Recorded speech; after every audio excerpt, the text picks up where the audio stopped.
How to change your last name on Shopify, easy and quick. Hello guys, in today's video I'm gonna show you how to change your last name. First open any browser and then go to your Shopify, and once you're here, all you need to do, just click on your profile here in the top corner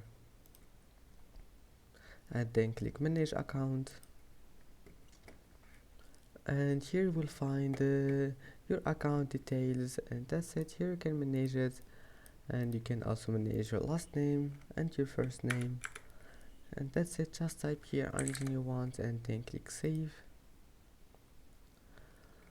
I hope that can help you. Now just go back, it will be saved.